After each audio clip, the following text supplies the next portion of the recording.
Welcome to the webinar, guys. So this webinar, we're going to go over SEO strategies for law firm, and it's focused on on-site optimization. This is going to be a two-part series where we're going to do a on-site optimization, and then we're going to focus on off-site at the next webinar. So quick introduction, a little bit about me. I've been in the digital marketing industry for over 15 years. Specialize in search engine optimization, which is SEO, search engine marketing, SEM, and also background in development and design. Some personal information about me. I'm a mixed martial artist, national local gold medalist in Brazilian Jiu-Jitsu, Jiu-Jitsu black belt, and I've been doing martial arts since the age of 5. And it influences how I work and how I interact in my personal life with self-motivation and how I face obstacles. Quick agenda for today, guys. First part, we'll go over history of SEO. Then we'll go over foundation, SEO and development, on-site, website performance, and SEO strategy will be the last part. And then we'll have a quick Q&A sessions. So if you have questions, you can put it in the chat box under questions, and then when we get to that section, I'll try to get through as many as I can. Great, let's start with SEO history. So before we get going into kind of the details of the on-site optimization, I always like to go over SEO history because it's important to know where it all came from to kind of dictate where it's going.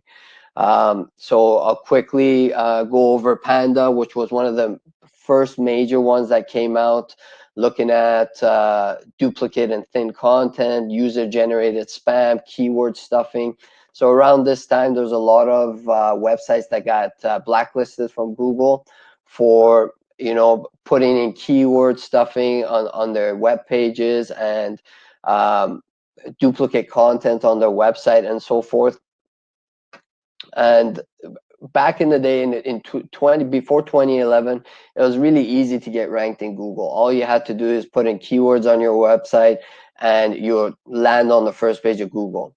But during that time, Google has started to put machine learning in play where they're trying to look for certain things to index your website, and they're looking for relevant content on your website to be able to connect it to the keywords that people are typing into Google. And you could see, by number 4, you're still looking at off-page SEO, keyword stuffing, low quality content. And if we go to the next page, you have mobile, which is one of the major ones, lack of mobile version for page, poor mobile usability. And you could see where things are headed. At the end of the day, Google's trying to provide users with the best possible search results. And how they do that is they're going to scan your content. They're going to scan your website and look for usability. They're going to make sure that your website is loading fast, your content is relevant, and you're not following any black hat tricks, trying to hide things like keywords and so forth to try to get up in ranking. Foundation. So SEO foundation, this is what it looks like. At the very bottom, very beginning, before you start anything, it's going to be your business goals and your marketing goals. That's what's going to dictate, what else you build on top of that. And your site health and development comes right after that. And then you have your on-page optimization and content strategy. The off-site strategy is the last piece that gets tagged onto everything. So if you look at content strategy, on-page optimization, and site health, all of these are in the same category called on-page optimization. So for example, if you're optimizing your site speed for performance, that's going to affect how you get ranked in Google. So it all gets bundled up together. So in detail, your site health and development, you're looking at technical SEO. This includes, if you have metadata on your site, if you have country and language tags on your website, you're looking at your site errors that may affect how you get indexed with Google. your canonicals and redirects. So if you're removing pages, are you adding redirects and canonicals in place so you don't lose your SEO juice for those pages? And UX and UI design, which is your usability. So is your navigation easy to follow? Are people dropping off on certain pages because they can't find their way back or find what they're looking for? On-page optimization is metadata optimization, your content, schema, internal link building as well. I'll talk a little bit about schema because it might be something new for everybody, but it's been around for many years. Schema is basically a way of telling Google what kind of service you provide, where you located, or if you're selling any type of product, it'll give information about the product, which is like price, brand, and so on. But it gives it to Google in one snapshot. So instead of Google scanning your entire page and trying to find that information, Schema offers that information right away upfront. And then it's your content strategy. So keywords, your topic research, what kind of topic you're writing about, and your target audience. So who you're writing this content for. Top of the line, you have to think like a marketer. That's where SEO is headed. You know, it's no longer becoming all technical, where 10 years ago everything was technical. Now you really got to look at your website. You got to look at your click-through rate for organic. You got to look at your UX and UI design and how your website is functioning. You got to look at your bounce rate and your user flow. All this information is available in Google Analytics. And your content. Make sure your content serves a purpose. So when you're writing service pages or if you're writing blog posts, make sure you're serving a purpose. And I'll get a little bit into detail on how you can formalize that content strategy and come up with a content plan that's going to serve your audience. And then conversions. So conversions at the top of the line, you're looking for leads. You're looking to generate leads, whether it's form fills, phone calls, or any other conversion. Maybe it's just a download that you're trying to get people to take action on. So all this information is important to measure your success. So if you're getting conversions, you're getting leads, that's gonna tell you that you have good UX and UI on your website, you have good site speed, your bounce rate is good. So you got to work through all these steps to make sure that your website is in good health. SEO and development, they work close together. You know, almost in the first phase, when you're setting up your website, your development is going to have a lot to do with how you get indexed. So you got to really pay attention to how your site is getting built and what you're putting on your site. Because again, you know, some of the points over here, the UX and UI, your site health depends on development to ensure website health and performance. Understand the basics of dev, front and back end, speed and load tests, very important. So understanding the basics of dev, it's important because if you're putting together a menu, for example, with all your services that Google can't read, you're going to have a hard time getting indexed for all your internal pages, like your service pages, your contact us pages, your team pages. So you really got to make sure the developer that you're working with takes these things into consideration and actually builds your site with best practices, you know, and because it's going to make a big difference. If your foundation is solid, anything you build on top of that is going to get you to the first page of Google. But if there's something broken in your foundation, there's only so much you can do. And if there's 10, 20 people competing for the #1 spot, you're always going to be left on the 20th spot because you're missing something in your foundation. Quick snapshot of Google Search Console. So Google Search Console is one of the tools that'll give you some insight as to what's going on your website when it comes to errors and things that could potentially hurt your ranking. So some easy fixes for dev on the back end will impact SEO results and SERPs. So like an example was the menu, and maybe it's a JavaScript or pop-up that you have on your site, and your pop-up does not have an exit option. That's going to potentially hurt how you get indexed, because you have to think of Google bots like a person coming to your site.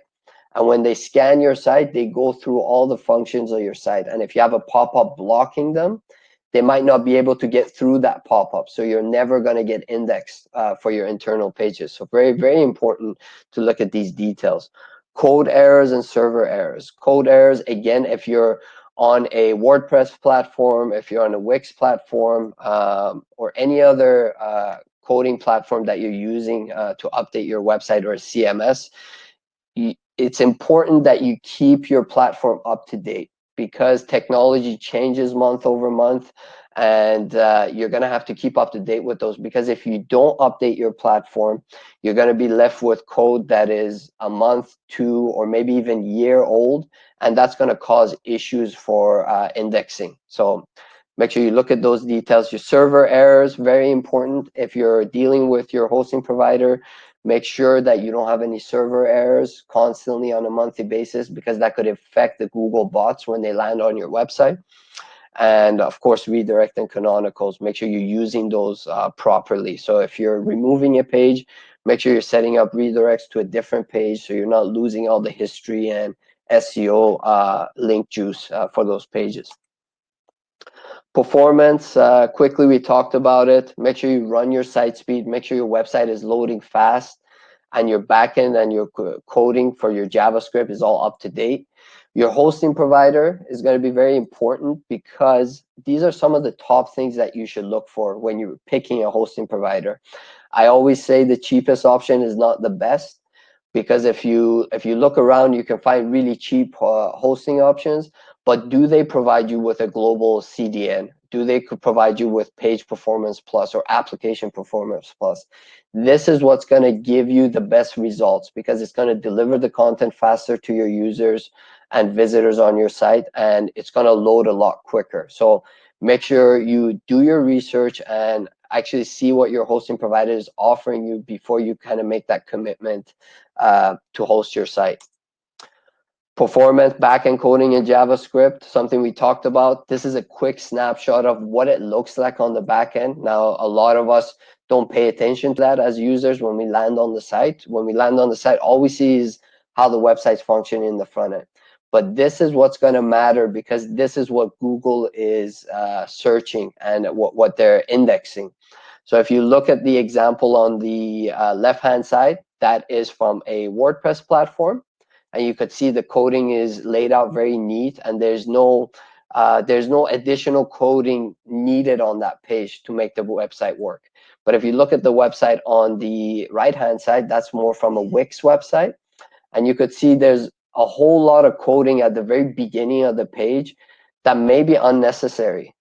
And the reason for that is because the CMS that is being used may cause issues on how you get indexed. So pay attention to what platform works the best when it comes to search engines before choosing that. Image optimization, one of the big aspects when it comes to on-page optimization. So making sure all images are web optimized, and be sure to keep your image size to a minimum.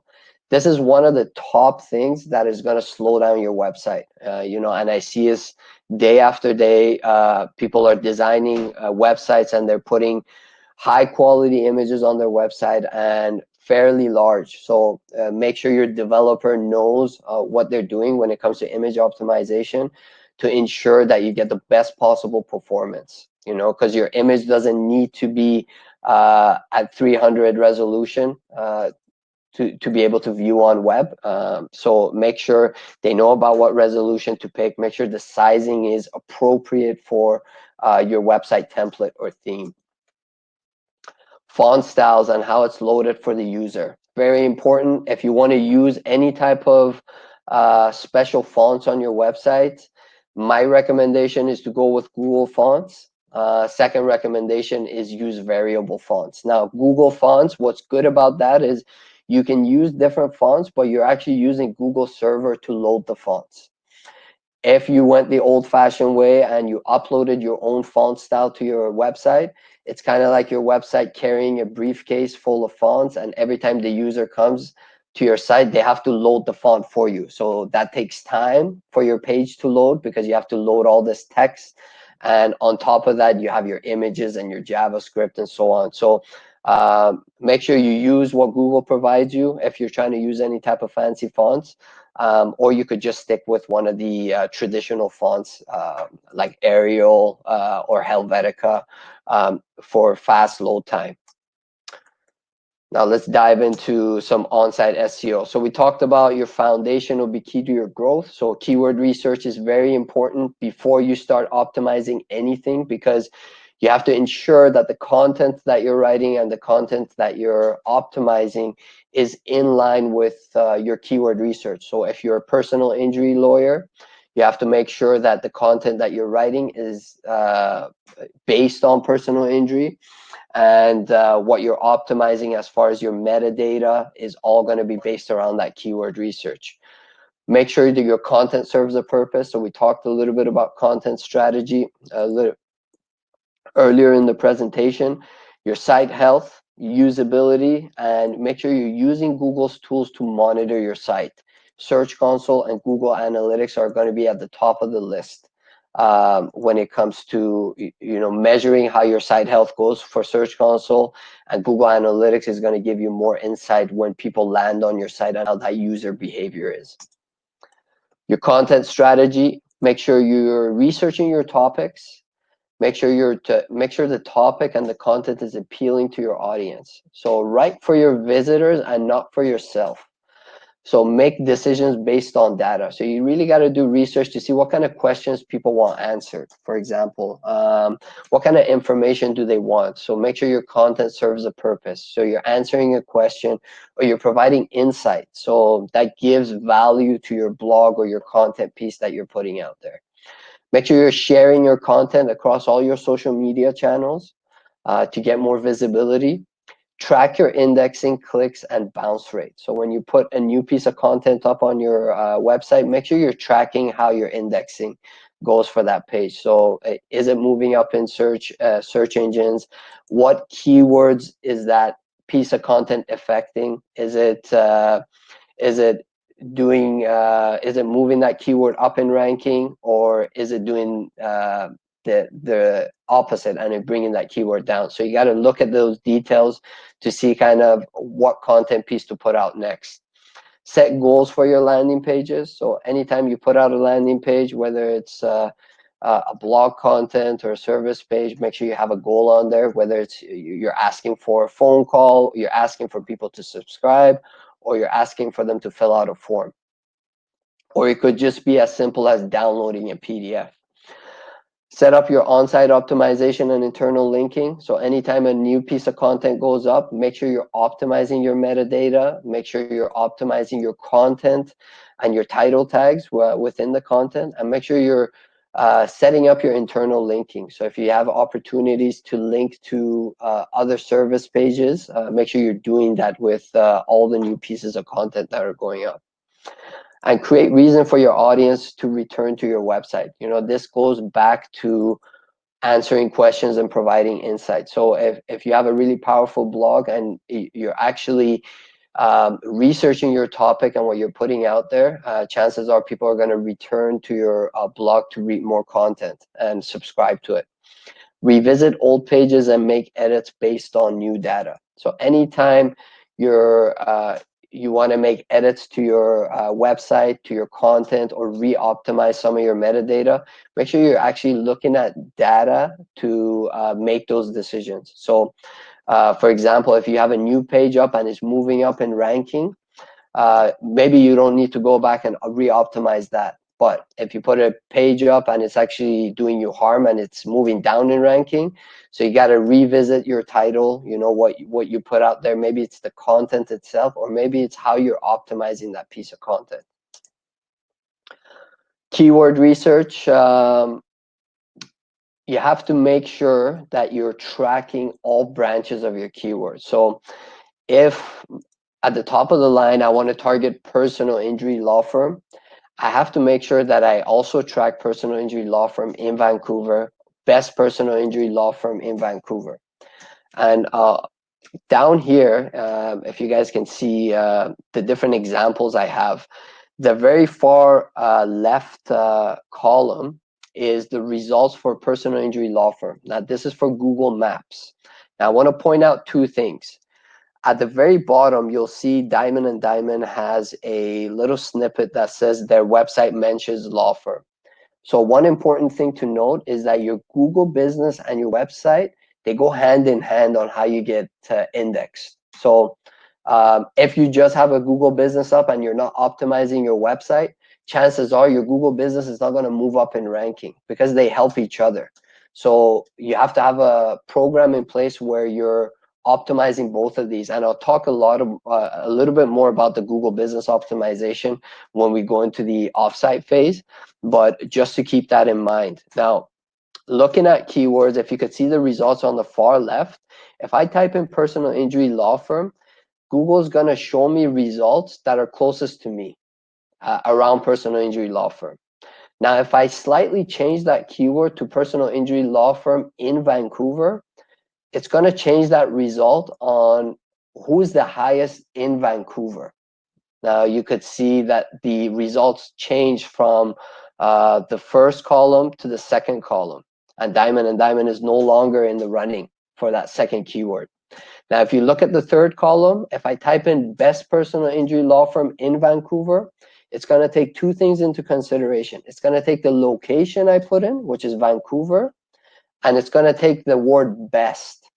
And you see how it's ranking best? It's going based off of how many reviews that person has. So very important to be able to track all these keywords and put this in play when you're optimizing your website.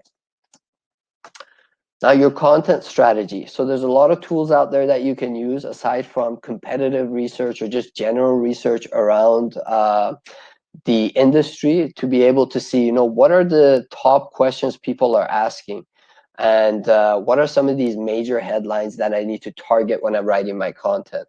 So if you could see the questions column that I have here, these are some of the top questions that people are asking when it comes to personal injury. So what is a personal injury lawyer, for example? Why is having a personal injury lawyer important? So these are some of the questions that people want answered, because a lot of people don't know that they should hire a personal injury lawyer when they get into an accident. So providing that information on your website is going to be one of the key factors to your growth. And this is how you start formulating your content strategy going forward. Metadata optimization. So we talked about optimizing your metadata and your content. If you look, these are some of the basic rules to follow. Stay within limits, stay under 200, so 200 to 350 average. Be descriptive with your meta title and description. Optimize your metadata for conversions and click-through rate. The higher your click-through rate, the more relevant you become. And all your pages should have metadata. So that last part is very important. Don't leave any pages without metadata. Without metadata, Google's going to just pick out certain information from your content, and they're going to go based off that. So you want to let Google know what you want to get indexed for. So it's very important. Your content optimization, all your pages should have an H1 tag. So this is a headline tag, and the H1 is what you put in the code. So you have to make sure that every single page has an H1 tag. And the second rule is one H1 tag per page. So don't start putting 3 and 4 different headlines onto one page, because Google's going to base your headline with what your page is about. Now, if you have 3 or 4 different headlines, it's just going to pick one. And it's going to show up as an error when it comes to the Google bot. So make sure you follow these rules. Content should be easily accessible. So that we talked about your menu. So make sure your menu has a drop down. So when you're going onto your service pages, you don't have to, the user doesn't have to click 2 or 3 times to get your service pages. They should be able to navigate to your service pages with one click from your homepage. Images on the page should be optimized. We talked about that. So make sure the sizing is optimized, and make sure you're also providing description for each of your images. So if you have an image of a car crash on your website, make sure you're describing that, and make sure you're putting in alt tags for all your images. Website health. So make sure you're running monthly audits on your website to show how many errors, warnings, and notices you have. this is what's gonna dictate what you're gonna do when it comes to your ongoing maintenance of your site. And this is kind of what I referred back to, keeping up with newest technology and coding. Again, this is a snapshot of Search Console showing you errors that you may need to fix. The good thing about Search Console is once you fix these errors, you can let Google know that you fixed them, and they'll come and rescan your site. So to get rid of all these errors that you have piled up. Monthly audit for your site speed, very important. So different things can happen over time. Your site is growing from content and images. So your site's going to get heavier as time goes by. So you want to make sure that you're running your site speed on a monthly basis and keeping up with the load time. So it's not slowing down your sites. A lot of factors can affect your site speed. Again, we talked about your hosting provider. Website platform is outdated, new Google updates, and content. So anytime you're putting in content, the images that you're using and the amount of content that you're putting on a single page is going to affect how you're getting indexed and your load time. Website health. Is your website mobile friendly? So Search Console also provides you with that data. So if you go into Search Console, you can see how many valid mobile pages you have. And if there's any errors that pop up at any time, you can address it, fix it, and resubmit it to Google. So mobile first indexing is one of the key factors on websites today, because Google's actually looking at your mobile site first and then your desktop version. So if you were going to pay attention to one of the two, I would say start with your mobile. Make sure your mobile is on point and all the content and images are optimized, and then move into your desktop version and start looking at some of the aspects there. AMP Pages. So AMP Pages is an open source HTML framework that provides a straightforward way to create web pages that are fast, smooth loading, and prioritize the user experience above all else. So this is very important because AMP Pages is something Google came up with, is to provide the user with the content as fast as possible. So if you're not using AMP Pages on your website, make sure you start using AMP Pages, whether it's on your blog or any piece of content that you put out there. A lot of the platforms do support AMP Pages. Like if you're running your site on WordPress, make sure you start using some of these features to be able to kind of gain the upper hand when it comes to indexing. AMP Health, again, Search Console provides you with a report on, once you set up your AMP pages, you want to make sure that it's set up correctly. So for example, you could see here that there's errors on some of these AMP pages that may need to get addressed. So make sure you're looking at these details and not just set up your AMP pages and let it run, because most of the time when you set it up, it comes straight out of the box. So there's some modifications that you need to make to kind of make it all valid.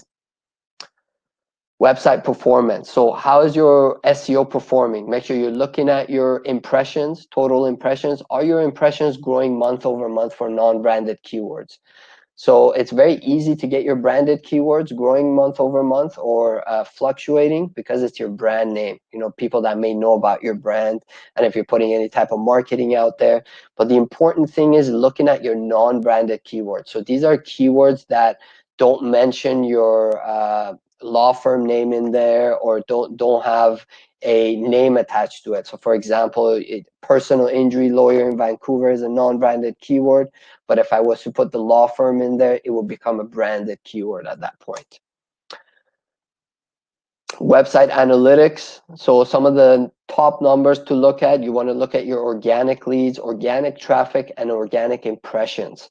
And you want to compare this data over a period of time. So whether it's quarter over quarter or year over year, because as we all know, SEO is a long-term play. So it takes anywhere from 3 to 6 months to start generating results.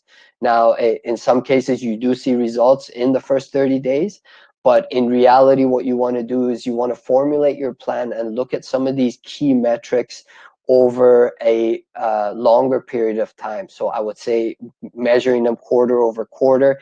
Best case scenario would be year over year, because that way you're also looking at yearly trends as well. So if you have a certain month that your organic traffic is low, then you could compare last year to this year to see if you have improved in traffic and in ranking for that specific keyword.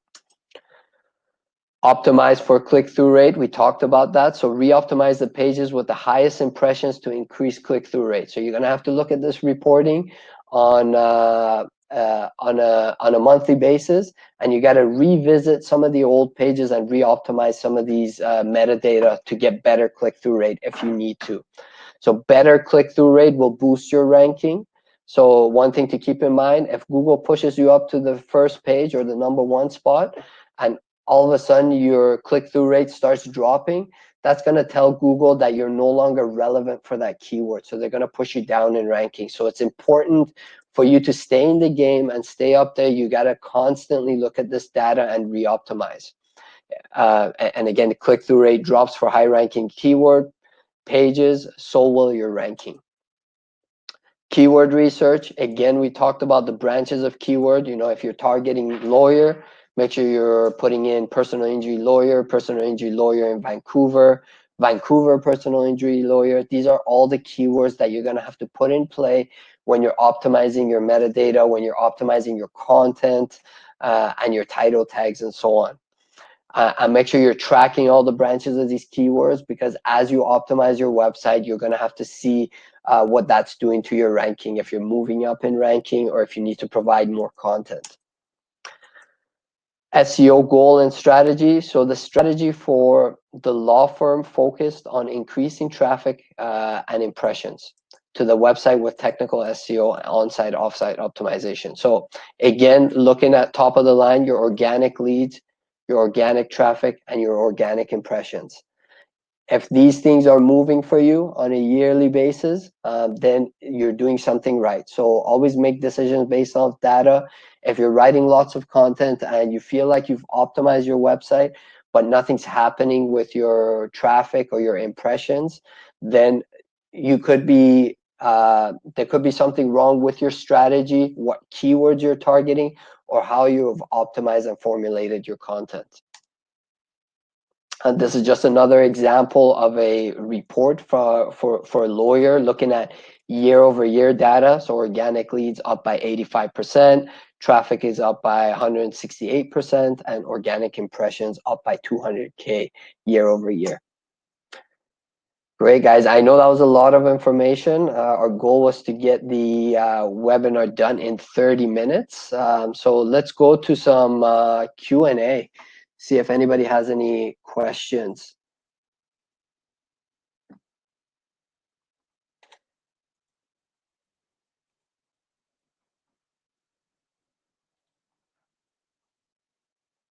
If you have any questions, type in your questions in the question box, and I'll try to get to them through as many as I can.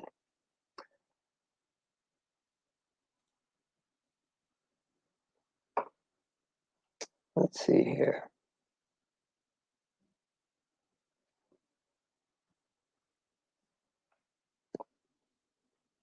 So there's some questions here. Do animations slow down the site? Yes, animations do slow down the site. Now, it all depends on how your site is built and what other aspects you have on your site that may slow down your site.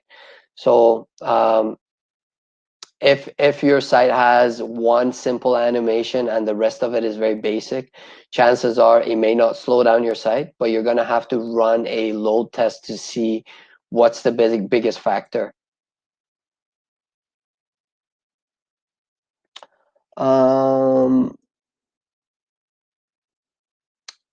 The replay will be available. So for the people who are asking for the slides, we're going to send out a email after the webinar, and it's going to have the replay option for you guys to go through as well.